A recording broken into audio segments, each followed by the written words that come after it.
Welcome back. This is Grow and Preserve. I'm Carter, and I'm so glad you're here with me today. We're going to wrap up the 2024 Pantry Challenge.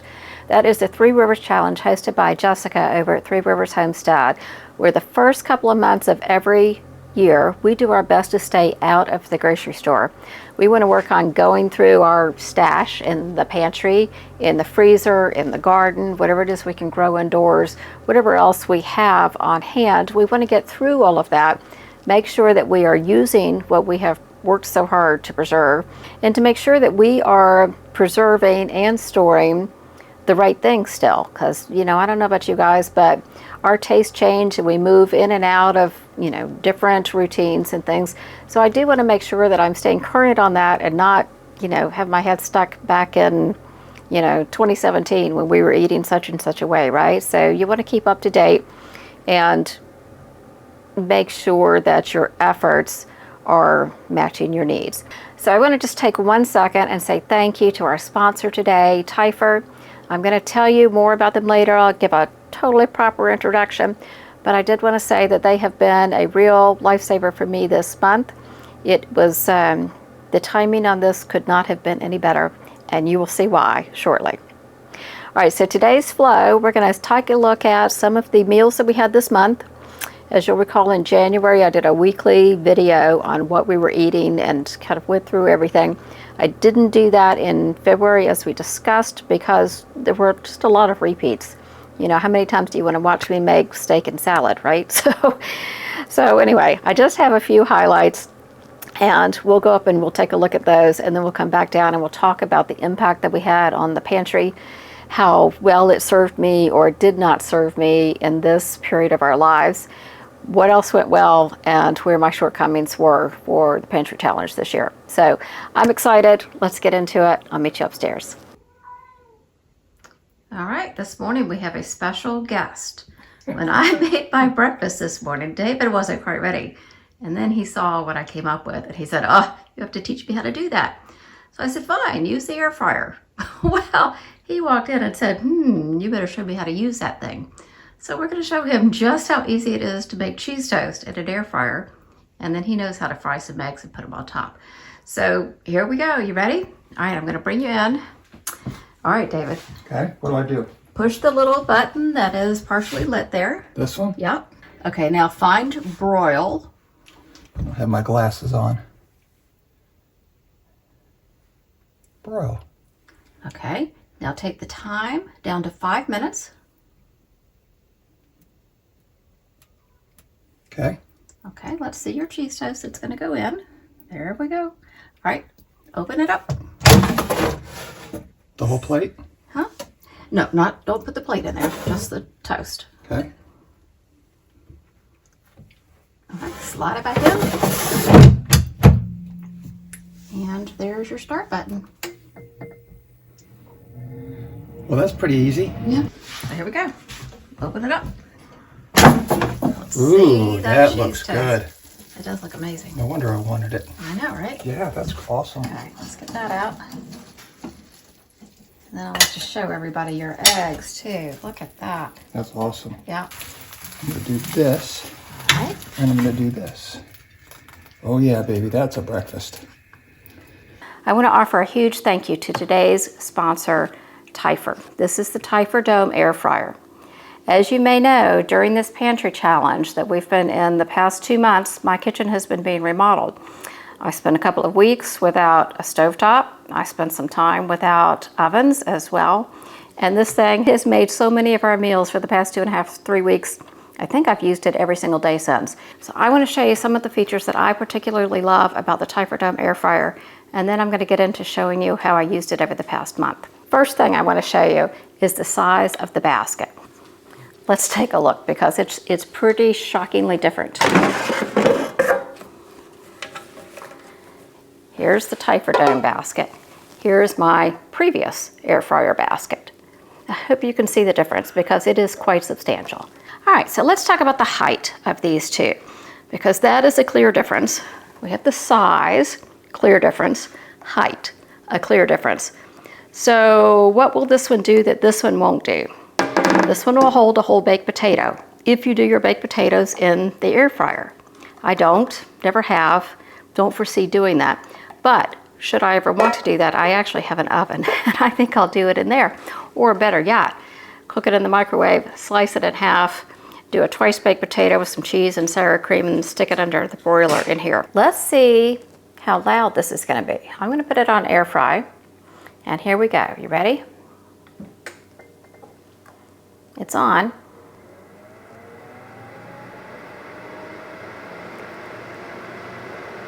It's about the same noise level of the microwave.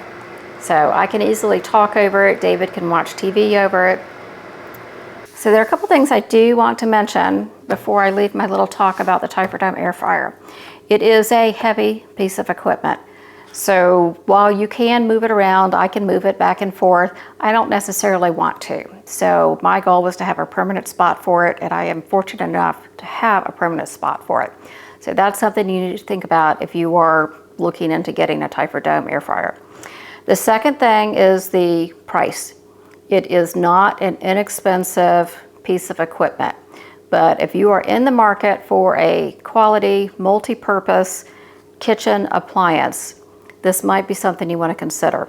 And to that end, Typhur has given me a 10% off discount code. I will put that down below in the video description. I'll also write it in the pinned comment, and I'll give you links and the discount code. So do definitely make use of that. If you have any questions about the Typhur Air Dome, like I said, I've used it almost daily for going on 3 weeks now, and continue to use it even though I have these wonderful new appliances. So ask away, happy to answer any questions I can. There will be some I don't know the answer to yet. There is also an app, which I have not shown you yet because I'm not very good at it yet, but someday we'll talk about the app. And on that app, in addition to having lots of recipes and presets, it also has a self-clean feature. Like, wow, right? So the basket itself is super easy to clean, like my other air fryer. It's just crazy easy to clean. So it's also dishwasher safe, but I never put it in the dishwasher. I just hand wash that. But the coils up underneath the air fryer where, you know, everything, all the heat comes from, right, need to be cleaned on occasion to keep an air fryer in perfect working condition. So, okay, I'm like, A, I didn't know that. And B, I really wouldn't have known how to do it with my old air fryer except to take some type of non-toxic cleanser and wipe around with this. Well, this one kind of cleans itself just like your regular oven. If you put it on the clean function, it goes to super high heat, burns everything off, and then it is good to go. So it says to do that about once a month. I have not had occasion to do that yet. And I kind of crawled and peeked up in there, and there's nothing on those coils. So I haven't done it yet, but I will do that in the future, and we can talk about that as well. All right, let me get off to showing you the meals, and then we'll talk about how my pantry has dwindled over the past 2 months and the things that I've learned. All right, let's get started with a fun one. This was kind of my version of a burger and fries based on what I happen to have in the freezer and pantry. I had some burger. I actually had a ton of burger in there, so I defrosted a package and turned those into some cheeseburgers, and then I grabbed a jar of potatoes from down in the pantry. I'm out of the fries that David likes so much, so we just had some regular, these are, I think, baby Yukon Gold potatoes that I had canned out there, and I tossed them in and fried them up along with the burgers. The timing was perfect. They were nice and crispy, so this was a meal particularly that David enjoyed. It had all his favorite things. So there's mine. Yes, I have a few little potatoes, but it was really delicious. So now, as you saw in the freezer, I guess when we started this, I have lots of chicken. I have multiple bins of chicken. I have chicken overflowing the bins, and I don't know, I've done such a bad job of keeping track of it. So I am trying to dig down into the bottom of the bins I have there and pull out chicken. So I pulled out a pack, and I've got 6 pieces of chicken here. So this is going to end up feeding us for 2 or 3 days now. So we'll have it this first night for dinner, and I'm going to have it with some Brussels sprouts. I probably, had it just been me, I would have done the Brussels sprouts with the chicken, just scooted the chicken over. But David does not he does not appreciate Brussels sprouts the way that I do. So he did not want his chicken cooked with Brussels sprouts. So these are those same sprouts that I had starting off the challenge. You know, one of the great things about cabbage and Brussels sprouts is that they keep so well in the refrigerator drawer. So as long as you keep them from getting too moist and this becoming moldy, they really do a tremendous job. So that's one of my favorite things to keep throughout the winter, and they will just store for quite some time. So I'm going to throw these Brussels sprouts in. I like to get mine nice and crispy in the air fryer.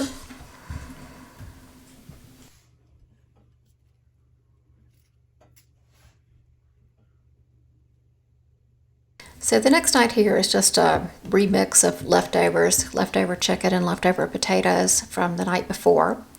And now we're going to move on to some of those pork tenderloins. If you remember, gosh, I guess when we started this and I first did the freezer tour, I told you there were lots of pork tenderloins back in there that I couldn't really get to. Well, there are so many pork tenderloins in there, it's ridiculous. You know, when prices started going up on beef, the price on the pork tenderloin stayed the same for a while. And I thought, oh my goodness, okay, I better get this while I can. And I bought them and I bought them and I bought them, and we love them. But, you know, when you make a pork tenderloin, it lasts 2 or 3 days. So you don't necessarily want to do it a couple of times a month. So I know you guys are going to see my little thermometer in here and laugh at me as I use this wonderful machine with my crazy little dime store thermometer here. My digital instant read thermometer, you know, is convinced that everything is like 84 degrees.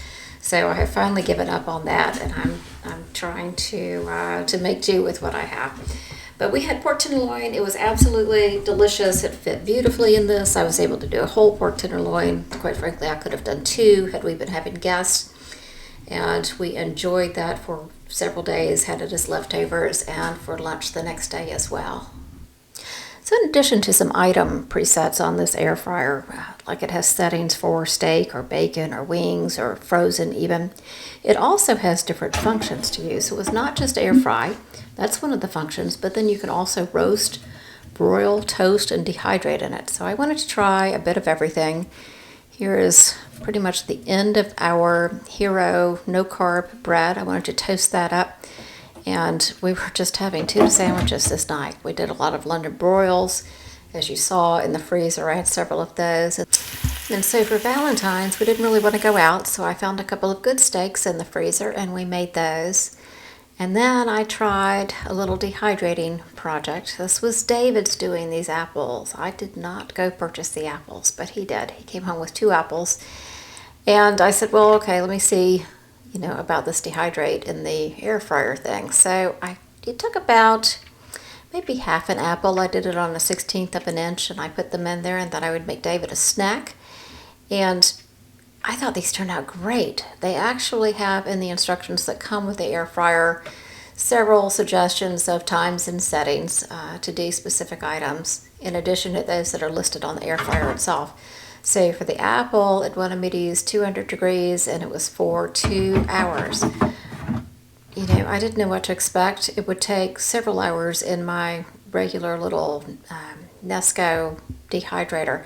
So I followed their directions, and I thought they were terrific. You know those Bear apple crisp chips? That's what it came out like. Much crisper than I get in my regular dehydrator. And they made for a fun little apple chip. So that was a good little snack for David, and it was kind of fun that I could actually do that as well.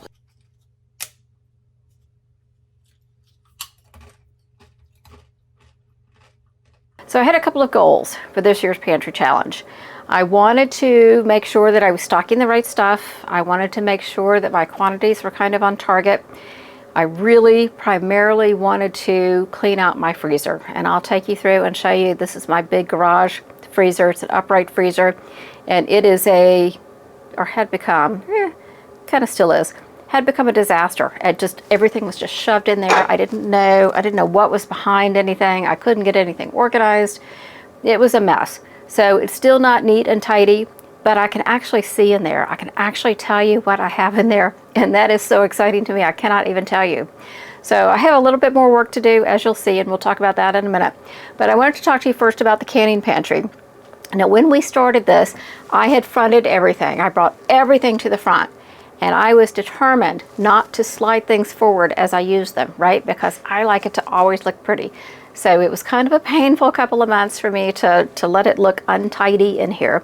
But that's what I did. So I counted the empty spaces this morning, and I have 74 empty spaces, which means we use 74 jars from the canning pantry, plus, you know, a dozen or so from my upstairs pantry. So I don't know, let's call it 85. 80, let's call it 80 just to make sure I'm not overstating things. So 80 total jars we used for the past 2 months. Now that may sound like a lot. To me, it's a little bit on the light side, and there are a few reasons for that. The first of which, my primary focus in this was really to help clear out that freezer. So we had a lot of meals out of the freezer. And when I say that, I don't mean like freezer meals, like prepared freezer meal things. I mean, I had, you know, London broils in there. I had pork tenderloins in there. I had a ton of chicken breasts in there. I had so much stuff in there, it was kind of ridiculous. I had a lot of bacon, I had a lot of sausage, I have all kinds of stuff in there. So I've really been working hard to use that up and make sure that I turn it over. I don't want to empty it because, you know, I need it, right? But I do want to make sure that we keep turning it over and that I don't have pork loins that have been lost in there for 3 or 4 years, right? I want to make sure that I can get myself organized enough to get back on that first in, first out kind of system that works so well and works great in my pantry. But here in the pantry, the thing is I can load from the back and just push the older stuff forward, put the newer stuff in the back. In my freezer, I don't know, maybe I just haven't found the proper way to organize it to do that so that I will actually do it every time I come unload into the freezer, right? So it's not a matter of I can't organize it, but how can I actually keep it organized? So that'll be my next challenge for this year, is to try to figure that thing out so it does not get out of control again. So we're looking at 80-ish jars that I used. So number one reason that number feels low to me, I would have expected it to be closer to 100 jars, quite frankly, for the way we typically use the pantry. So the freezer is the first issue. The second issue is that I am keto. So I have been using far fewer of the chutneys, jams, jellies, potatoes, several of the prepared meals, you know, they have potatoes and corn in them. So I have really been trying to not use those so much, even though I can with allulose, and I cut out all the sugar and get rid of as many carbs as I can. All the fruit, you know, it still has sugar in it. A lot of the chutneys have raisins in them or other dried fruits, plenty of sugar in those. So as my little keto journey here continues, I have tried to not have as many of those as I would truly like. And David is only keto when he wants to be, and yet he's lost 17 pounds. So, you know, ask me how frustrating that is. But anyway, he will occasionally get a wild hair and he needs potatoes. So we did go through a couple of jars of potatoes. I tried to be very good with those. So other than those couple of items, one other thing contributed to not using as many jars as I would expect, and that is David was sick for a week. I mean, just really sick. Didn't want to eat much of anything. He had whatever that virus is that's going around, and he was out, man. So I hate to say I took advantage of that, but I took advantage of not having to cook a real dinner, and I would just have a couple little pieces of cheese or an egg or whatever. So I missed an entire week really of cooking from the pantry and the freezer during that. He is all well now and everything is just fine. So what I found again is that my current pantry really suits me quite well, even though I'm not eating some of the higher carb things at the moment. David he can do that. He loves the meals, and that was actually a very good thing for him to get through some of those meals while I was trying to do keto, and he wanted something a little heftier, I guess, a little more carby, basically, is what he wanted. He wanted a little more carby. So he'd have the beef stew, or he'd have the chicken corn chowder, or he'd have some of the bean soups. So he was really able to enjoy that, and that was a terrific thing for me to have on there, because then it was just dinner for one, and he could do it. Now, I didn't have a microwave the entire time we were doing this, and I didn't have a stove the entire time we were doing this, but we did manage to heat up some entire meals when he needed them. So that worked out really well. A couple of other things I have learned, some of my MVPs, if you will, for the Pantry Challenge have been my raw pack ugly chicken. That's huge. My ground beef crumbles have been tremendous. The sausage is so much flavor in a jar. It's so easy to add that to anything and end up with a tasty meal. All of my tomato products, I'm so glad I just bit the bullet and got all these done. Tomato products, like if you're doing stewed tomatoes or diced tomatoes or tomato sauce or whatever, they could take a lot of time, a lot of tomatoes, make a lot of mess, at least in my kitchen. I make a lot of mess when I do tomatoes, but I am so glad I got those done. Okay, now that we've talked about keto and how I am trying to limit my potato consumption, let's talk about potatoes for this year's garden plan. David loves the French fries. I mean, he just loves the French fries.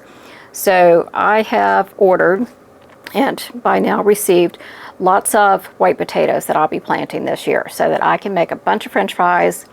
And you know, in a pint container, he can eat a pint container by himself. Now, usually if I'm cooking, I'll divvy it up and I'll have, you know, 3 or 4 French fries and give him the rest.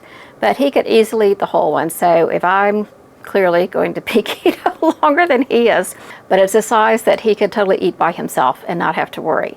And now that he is able to use the new air fryer, I think that he can go in and make his own French fries anytime he wants. So that is a big goal for me for the canning season, is to get a bunch more French fries canned. All right, so that's what I have for you down here. Let's go up and take a look at the freezer, and you can see what kind of progress I made there and what I still need to do. All right, as we've covered, getting through a lot of the stuff I have in the freezer was a huge goal of mine for the Pantry Challenge. So I wanted to show you, I'll put up some pictures of how it looked before. It was so overstuffed. It's still a little overstuffed, and there are still some things I need to do something with. Like, you'll see a lot of slicer tomatoes that are in here waiting for me to do something with them, and I just, for the life of me, can't decide how I want to use those. So that's going to be huge. I'm going to try to figure that out in the next couple of months here before it gets to preservation season again. But I want to bring you in, and I'll show you some of the things that are now missing. And I actually have some empty spaces in my freezer, which is so exciting to me. Let me bring you closer. All right, so let's start on that top shelf there, where it says chicken breast, chicken wings, and thighs. Well, clearly, you know, I have some London broils stored up here, so I have not yet done any reorganization, but the top of that was completely covered. It went all the way to the top. I could not fit a freeze dryer tray in there to pre-freeze for anything in the world. All right, this next shelf down, you see I have a lot of tomatoes on this one. I still have some chicken sausages, bag of ice, but there's not nearly as much of stuff falling in my face when I open the freezer as there used to be. So those chicken sausages we eat all the time, so I do try to keep a bag of those in here. So it's not like I'm trying to go through them to get rid of them. We just use them on a daily basis. I did find some more bacon hiding in my freezer, which I thought I had canned all of it, but apparently I did not. All right, let's talk about this middle shelf here. I have tons of tomatoes here that I still need to do something with. In the video that started us off for the Pantry Challenge, I talked about all the pork tenderloins I knew I had hidden back in there. Couldn't see them because I had so much stuff in the front. Now we can not only see them, but we have eaten 3 of them in the past 2 months. So I feel like I have a better handle on that now. I'm going to get these tomatoes turned into something, and then I'll reorganize the freezer. So it is much better and ready to head into preservation season. Let's go down to these bottom couple of shelves. Again, lots of tomatoes that will go. These are actually not looking too bad. I do have some tortillas in there. I have steaks. I just have nothing terribly organized in there right now because for months I was just kind of shoving stuff in wherever I had the room. So this is, yeah, that one's still a little full, but it is in useful packages of my peppers and onions that I can use. So I'm not necessarily eager to get through those because I find them so convenient. And then this one down here, this is one I am trying to get rid of. I did freeze dry some cherries to try to get through some of those. I don't know. I need to do something else with some cherries.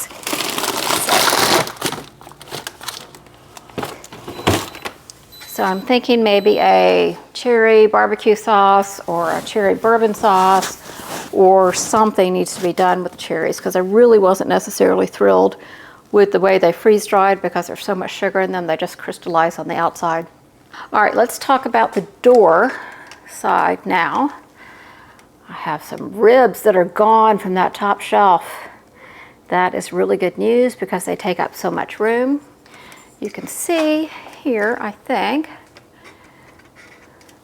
we have gone through several things of pesto. That was completely full. So we've probably had 4 or 5 things of pesto in the past couple of months. Moving on down, let's look at this bottom rack because I am so excited about that one. I had so much bacon right there. I mean, so much bacon. I also had tons of bacon stuffed in here. So I have gotten that out and it has been canned. We ate a good bit of it during the past couple of months. But I feel like, even though it is still a very full freezer, that I'm making really good progress there. All right, let's go back inside. All right, one other, I'm going to call it a total success for me and a partial success for David that I did during this pantry challenge. As you may remember, last year I had a ton of lettuce growing in my grow room. I mean, a ton of lettuce, and we never needed greens the entire 2 months. We had salads all the time. We love having salads, no big deal. However, this year I did microgreens instead and let them grow into baby leafy greens. Well, for me, that was fantastic because I actually prefer microgreens and baby leafy greens to lettuce. However, my husband prefers lettuce, or at least he needs lettuce sometimes, right? I had kale in the garden. To him, that's not as good as lettuce. To me, that's better than lettuce. But, you know, so anyway, I need to do, next year, I need to take his preferences into account as well. And I'll do some lettuce, some microgreens. Hopefully I'll have kale in the garden again. And that should hold us on our greens consumption through the entire 2 months. And we do eat quite a bit. So that's an important key that worked mostly well this time. Mostly well last time. I'm just going to fine tune it just a bit. So I'll go ahead and mention at this point, several folks have asked me about doing a microgreens tutorial. I am working on that, so I have a whole new batch of microgreens going, and I am filming those as they go through their stages. So look for that to come out in the next, I don't know exactly when it's going to come out. Hopefully it'll come out sometime in March. I want to be able to capture as much of the life cycle as I can before I turn it into a tutorial, because I think it's not just the microgreens are important, but the ability to turn it into baby greens as well. So you can start eating them at, 7 days on many of them, 10 days on others, 14 days on others. But then you can go all the way through. The microgreens that I have over there now, that are now baby lettuces, the ones that are left, are, my goodness, 6 weeks old? 6 weeks old? Great. I have little baby mustard greens, baby arugula. They're terrific. I have parsley and I have cilantro over there, and they are still going strong, and we're still eating off of those all the time. So it's been 6, maybe even 7 weeks since I started those. So I won't go this whole life cycle before I put this video out, but I will do a bit of it so you can start to see them as they transform into baby greens. So look for that coming up in either March or early April. So I want to send one more big shout out to Typhur for sponsoring this video, and for the Typhur Dome Air Fryer. Man, I'm not sure that I really would have been successful during the second month of the Pantry Challenge without the air fryer. Well, you saw how much I used it during this past month. It has been a lifesaver for me. So I hope that if you are in the market or even starting to think about a new appliance for your kitchen to help in meal prep, to help in fast cooking, to help if you have a big family, to help if you have teenagers, something they can do on their own, I hope you'll go take a look at the Typhur Dome Air Fryer. Remember now, I'm going to put the link down below in the description and in the pinned comment, and don't forget to use the discount code that'll get you 10% off. So thank you, Typhur, so much. You saved my bacon during this. I appreciate it. And thank you all so much for being here during the Pantry Challenge and, you know, each and every week. I love seeing you here. I love the comments. I hope that you will like the video. I hope if you're not subscribed that you will subscribe. And I will look forward to seeing you next week. Bye-bye.